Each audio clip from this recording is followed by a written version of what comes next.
I remember so well July 13th. And I remember the conversations in the days that followed. I remember President Biden's speech about toning down the rhetoric. And I saw the rhetoric tone down on both sides. And then 20 minutes into his acceptance speech, Donald Trump turned up the volume. I'm not blaming him for what happened. Of course, in our country, you do not decide political disputes through violence. But the problem is that we have too much hate speech right now, and we are creating. Give me an example. What do you mean by hate speech? Because I want to specifically know. Because I think I know what it is, but I'm interested in what you think about this. Because I agree with you. I do think we have too much hate speech. But give me an example. I would say when you use the term vermin to describe your political opponents. So you think it's Trump's fault that he got shot, or got shot, or he just said it's what he thought. Thank you, Scott. I won't step in that trap. That's not what I said. There is no place in this country for violence. But let's be honest about why we have so much tension in this country. When you dehumanize people, you are using the rhetoric of the 30s. I'm not going to say which country in the 30s, but when you dehumanize people, you make it easier for disturbed minds to do the wrong thing. And let me just remind you of something. In 2019, Donald Trump said that the internet is a dangerous avenue, okay, to radicalize disturbed minds. He was right. Yeah. And he should remind us. None of this is new. And I do think there is a level of tolerance when it comes to violent speech about Trump. Since 2016, we had Kathy Griffith showing basically his head severed. There were people putting on Shakespeare in the Park plays where they had him as Julius Caesar. Her career was kind of ruined after that, so there wasn't a lot of tolerance. I think there's a level of violent rhetoric that has been directed at him, but that's happened for 10 years. It's been normalized, but it's been normalized and adopted as part of one party's platform for president this year. The country will cease to exist if Donald Trump wins.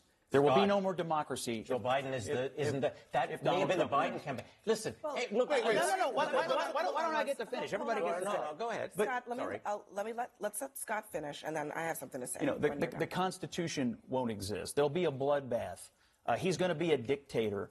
When you effectively radicalize millions of people into believing that if an electoral outcome doesn't go our way, they're no longer going to be living in the country they thought they were, what do you expect to happen? Now, I agree with you. There is too much hate speech. I'm in total agreement with you, and I hear what you're saying. But I have to say, when I see what Democratic politicians say about Donald Trump, when I see what Democratic commentators say about Donald Trump, and their platform is built on a bunch of lies, frankly, that are designed to radicalize a political base, it makes me wonder, how much do they really care about the violence that you and I both agree is terrible? I have that same question, for Trump, because you're talking about, okay, this is Donald Trump on September 10th. That's 6 days ago. If she ever got elected, she'd change it. It will be the end of our country. She's Marxist.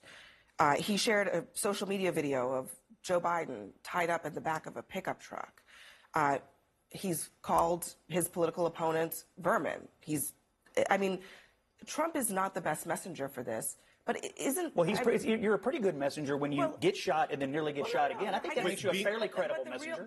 For what? Here's the conversation I think that Tim is trying to have, which is that this has been a political climate in the country writ large for almost a decade of heightened, political animosity. And a lot of people deserve blame for that, but Trump is not without, Trump's hands are not clean in this. Are they? I'm just asking. You're not saying it, are you? Because in my view, both candidates have actually said. I guess I'm going to be the only one out here that's not going to blame Donald Trump for his two near assassinations. No. I mean, honestly, it's not about. He's the one being shot at. He's a target. He's not. He can't even walk outside of his own house. We started the conversation by saying, at his own peril. We started the conversation by saying that this is not about assigning political blame. Trump is the one today assigning political blame. He is assigning political blame. Do you think he's earned any right to assign or ascribe blame to the 2 attempts on his life? Wait, so if you maybe get a little. shot at, you can say that somebody should shoot my opponents? That's the rule. If somebody shoots at you, you can be like, oh, somebody should shoot at them. Because if you look at Trump's tweet today, what he said today was that Harris was an enemy from within and that she will destroy the country if she gets elected. Now, personally, I do not feel comfortable having yet another conversation about the horrible gun violence in this country without talking about the guns, because I agree with Tim. I want this political violence to stop. And to me, I would propose a solution to this. I call it the Protect Trump at all costs assault weapons ban. If we want to protect our political leaders, if we want to protect people who don't have an elite fighting force protecting them 24/7. One of the best things we can do, not just for Trump, but for all potential victims of gun violence, is to ban assault weapons, to ban the AR-14, and to ban the weapons of terror that these crazy people use to menace not just our leaders, but everybody else in the country. Guns don't have radical ideology, but human beings do. Okay, so ideologies kill people, not guns. And this guy setting up shop in the bushes outside of a golf course, it wasn't the gun that made him do it. Yeah, something got to this guy. These people, and both of these people were mentally unstable, but he believed and nobody prevented them from He believed firing Donald them. Trump needed to be eliminated, and he almost did it. Thank God for the Secret Service. Yes. How many more attempts are we going to? How many more are we going to have? That's the We're already point. at 2. I think How many that's more an are we important gonna point. We've had guns for a long time, unfortunately. There's always been a lot of mentally unstable people in the country. Yes. So what is it that's going on right now? And There I think are a lot more guns now. It is an issue. There aren't that many more guns than there were there a are. year There ago. are. A year ago. There are a lot more. When you look at where we are now, though, I mean, this is clearly a Secret Service issue. This is a failure, I think, on their part to not identify and then blame a slanted roof and shrubbery. I think that you're exactly right. I mean, look, that's such an important part of this conversation. Again, there are issues here. There are issues at play. But I am actually genuinely baffled by the choice to, within 24 hours of this thing happening, make it about,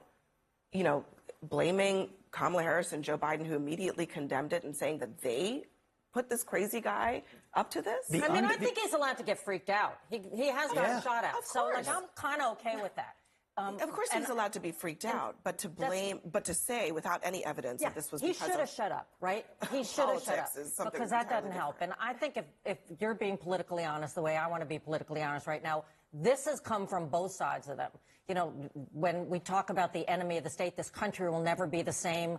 Joe Biden has done that just as many times as Donald Trump has done that.